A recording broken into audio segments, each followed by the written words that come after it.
Bismillah wa bihamdih. Assalamualaikum warahmatullahi wabarakatuh. Waalaikumsalam warahmatullahi wabarakatuh. Alhamdulillahi rabbil alamin. Hamdan yuwafi ni'amahu wa yukafi mazidah.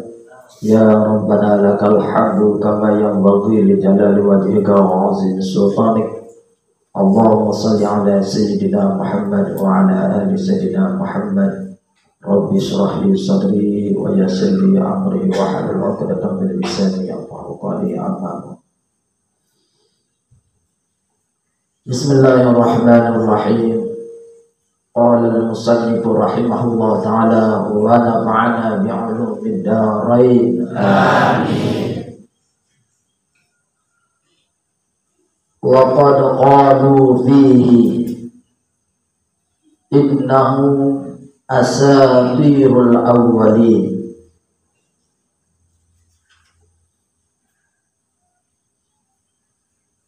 Alam tasma' ila qawli Zainul Abidin Ali bin Al-Husayn bin Ali bin Abi Thalib ridwanullahi alaihim ajma'in. Inni la'aktum min ilmi jawahirah kila yara dhaka dhu jahlin fayabtadina. Waqad taqaddama fi hadha Abu Hasan ila al-Husaini wa wassa qablahu al-Hasana.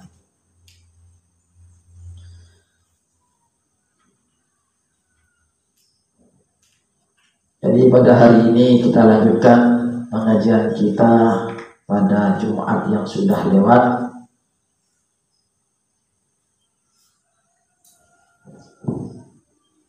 Bahwa Imam Ghazali menjelaskan tentang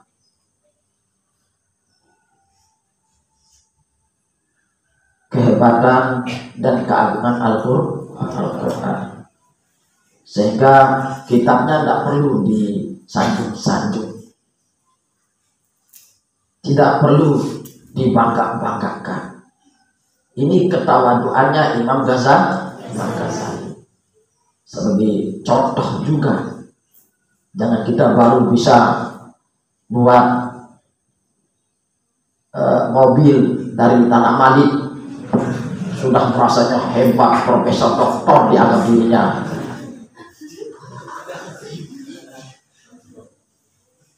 Kalau Imam Ghazali karangannya banyak sekali, tapi beliau tetap tawadhu, merunduk, merendahkan diri, malu dianggap kitabnya hebat. Beliau tetap di jalan Allah Subhanahu wa ta'ala, akhlaknya mengikuti akhlak Rasulullah sallallahu alaihi wasallam, tetap mengagungkan Al-Quran. Karena kalau tidak mengagungkan Al-Quran, mengagungkan yang lain, tulisan-tulisan orang lain, itu bahaya akibatnya. Ini kan akan rusak kalau terlalu mengagungkan selain Allah, mengagungkan selain dari Al-Quranul Karim. Oleh karenanya, kalam Allah lah yang paling hebat, seperti Taurat, Zabur, Injil, Al-Quran. Ini harus disanjung. Inilah yang harus disanjung. Inilah yang harus diagung-agungkan. Karena hanya kitab inilah kitab suci Allah Subhanahu wa ta'ala yang sebagai pedoman manusia yang ada di muka bumi ini. Taurat, Zabur, Injil, dan Al-Quranul Karim. Nah, Al-Quranul Karim inilah yang terakhir turun kepada Nabi kita, Nabi besar Muhammad sallallahu alaihi wasallam, yang harus diagung-agungkan. Mengagungkan Al-Quran, kita dapat pahala. Hadiahnya adalah surga. Hadiahnya adalah keselamatan dunia akhir. Mengagungkan Al-Quran. Sehingga kita tidak boleh mengagungkan tulisan orang lain. Tidak boleh, tidak perlu. Yang bacanya baca, tapi yang jadi pedoman adalah Al-Quran. Masalahnya kalau kita mengagungkan yang lain dari kalam Allah, itikad, keyakinan akan rusak seperti zaman dahulu kala. Orang tidak mengagungkan Al-Quran. Mereka mengatakan Al-Quran itu waqad qalu fihi. Mereka sungguh telah mengatakan Al-Quran itu adalah innahu asatirul awwalin, katanya. Sesungguhnya Al-Quran itu, ini kata mereka orang-orang kafir, itu tulisan-tulisan dengan bahula. Nah, itu dianggap Al-Quran itu tulisan orang-orang bahula. Dengan ada tidak tulisan lain-lain. Nah, itulah kesombongan manusia zaman dahulu itu, zaman dulu itu. Karena dia menghina Al-Quran, menganggap Al-Quran itu remeh, akhirnya meremehkan Al-Quran dengan ungkapan innahu asatirul awwal. Mereka menganggap Al-Quran itu tulisan orang-orang bahula, orang bohong-bohong lain-lain ini tulisan. Nah, itu sampai begitu dia ngomong. Na'udzubillahi min dzalik. Sehingga para imam, terutama Sayyidina Ali, Zainal Abidin, beliau sangat mengagung Al-Quran. Sekiranya ada ilmunya yang dalam, ilmu yang hebat, yang luar biasa, tidak berani dia ungkapkan. Takut diungkapkan, nanti diremehkan Al-Quran. Oh, hebat Sayyidina Ali, hebat Zainal Abidin. Jangan sampai digitu-gitu kan. Tidak mau diagung-agungkan. Tapi kalau orang zaman sekarang nggak mau diagung-agungkan, mau dibesar-besarkan. Tapi kalau beliau seperti Imam Sayyidina Ali karramallahu wajhah, Zainal Abidin, beliau merendah. Sehingga Imam Ghazali mengatakan, alam tasma ila qauli Zainal Abidin. Tidak pernahkah kau mendengar ungkapan Sayyidina Zainal Abidin? Siapa Zainal Abidin ini? Zainal Abidin Ali adalah anak bin Husain, anak Husain. Husain ini bin Ali bin Abi Thalib, anak daripada Ali bin Abi Thalib. Berarti Zainal Abidin cucunya Sayyidina Ali karramallahu. Kalau Rasulullah, Zainal Abidin ini balu Rasulullah. Beliau mengatakan sesuatu yang sangat indah. Ini mudah-mudahan katanya Imam Ghazali ridwanullahi alaihim ajma'in. Mudah-mudahan mereka diberikan keridhaan oleh Allah Subhanahu wa taala. Amin ya rabbal alamin.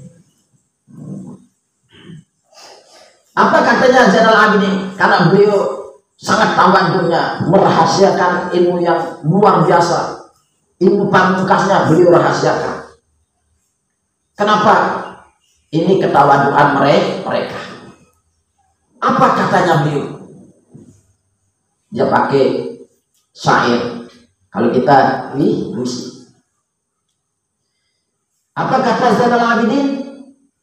Inni la'aktum min ilmi jawahirah. Katanya.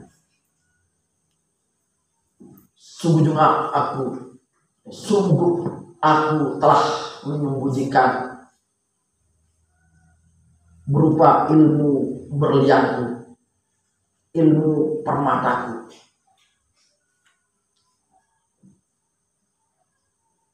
Kila yara dhalika du jahlin, supaya orang-orang bodoh itu tidak melihat yang demikian itu. Maksudnya dia sembunyikan ilmu berliannya, ilmu pemungkasnya oleh Zainal Abidin, supaya orang bodoh tidak melihat yang itu. Kenapa? Kalau dilihat oleh orang bodoh, maka orang-orang bodoh itu akan memfitnah aku, memfitnah kami. Bahkan etikatnya akan rusak. Ini yang ditakutkan oleh siapa? Imam Zainal Abidin. Wa qad taqaddama fi hadha Abu Hasan, dan sungguh Abu Hasan yaitu Sayyidina Ali telah memaparkan hal ini ilal Husain kepada Husain anaknya. Wa wassa qablahul Hasan, Sayyidina Ali memberikan wasiat sebelumnya dengan lantunan-lantunan indah. Apa katanya Sayyidina Ali karramallahu wajhah? Ya Rabbi jauhari ilmin lau abuhu bih, katanya. Wahai Tuhan berliannya ilmu, wahai Tuhan permatanya ilmu, lau abuhu bih, kalau sekiranya aku membuka rahasia ilmu ini, kalau aku buka berlian ilmu ini, lakina li anta mimman ya'budul watana, katanya. Pasti mereka mengira, pasti mereka menyangka, pasti mereka berpendapat, pasti dikatakan, li anta, aku ini adalah engkau ya Allah. Pasti perkiraan yang itu menganggap aku sebagai Tuhan, katanya. Mimman ya'budul watana, dari orang yang menyembah berhala. Karena keagungannya, kehebatannya, terus dia menganggap aku sebagai Tuhan. Kalau saya ungkapkan ilmu ini, ilmu berlian ini, sehingga para wali Allah tak mau nampak-nampakkan keramahnya beliau.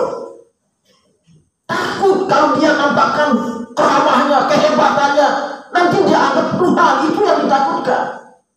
Dia agung-agungkan, itu yang ditakutkan.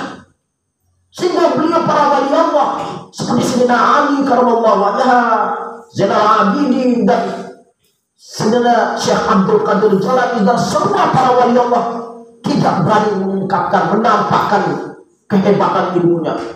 Padahal beliau bisa membuat batu menjadi emas. Oleh para wali Allah, kapal jalan di atas air, jalan di atas udara, sekejap nyampe ke Mekah, sekejap nyampe ke Singapura. Bisa para wali Allah itu. Tapi kenapa beliau tidak menampakkan? Yang dikhawatirkan nanti mereka dianggap Tuhan. Yang dikhawatirkan mereka menyembahnya, itu yang ditakutkan. Sehingga para wali Allah itu menyembunyikan ilmu berlian, api berlian ilmu disembunyikan.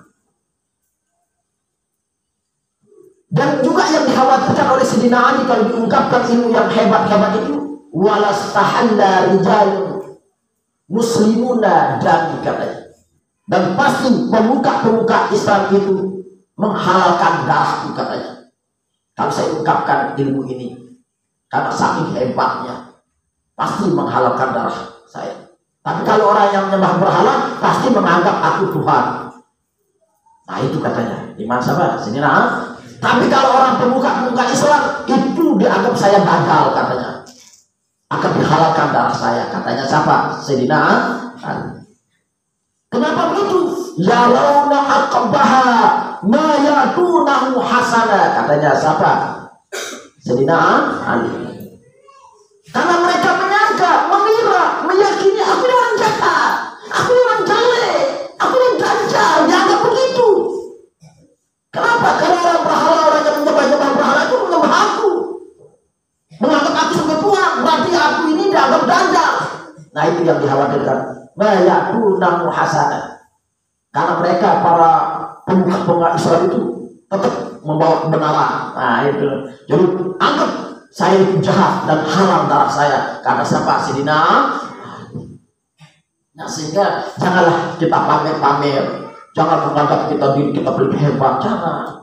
Udah rendah. Yang penting kita selamat. Yang penting kita semua masuk surga. Man tawadda'a rafa'allah. Siapa yang merendahkan diri, siapa yang tawadu, pasti Allah angkat derajatnya oleh Allah. Baik di dunia maupun di akhirat kelak. Wa man takabbara wada'allah. Siapa yang sombong, menganggap dirinya hebat, membanggakan dirinya, pasti Allah hinakan manusia itu, baik di dunia maupun di akhirat. Sehingga Nggak perlu kita, oh saya ini begini, oh hebat, saya nggak perlu lah.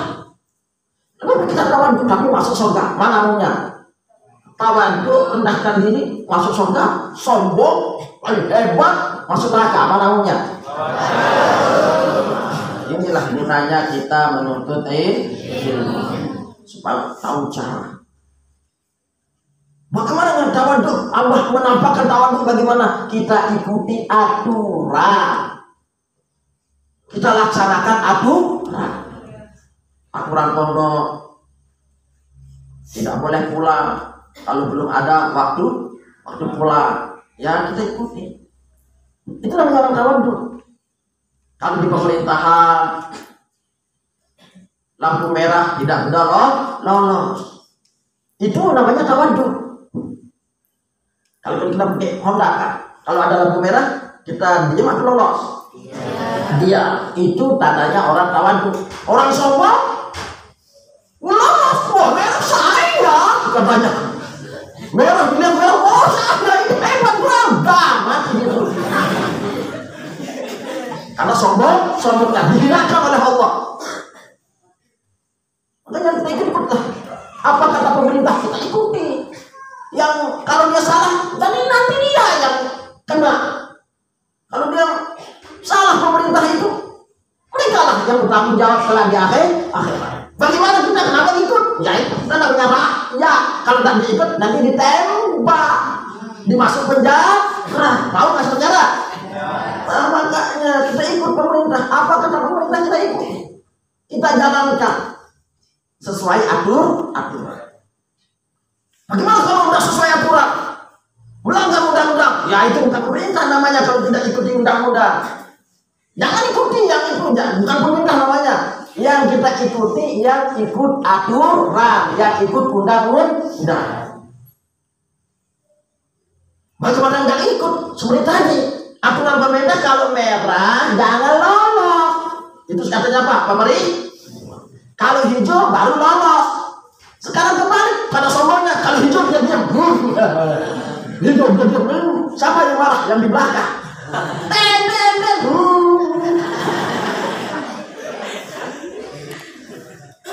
Mau enggak yang di belakang? Karena dia ikut pemerintah ini. Ya saya maunya maunya saya. Baru nyala malam lah kepalanya. Makanya kita ikutlah pemerintah. Pasti punya aturan undang-undang. Kalau kita mau pemerintahnya kita begini, ya kita minta supaya undang-undangnya begini. Kalau sudah ada undang-undang, harus pemerintah itu melaksanakan undang-undang. Itulah namanya pemerintah. Makanya wajib hukumnya kita ikuti pemerintah. Atiullah wa atiur Rasul wa uli amri minkum. Taatlah kamu kepada Allah, Rasulullah dan pemimpin. Itu namanya orang tawaduk. Sekarang di sini siapa pemerintah kalian di pondok pesantren?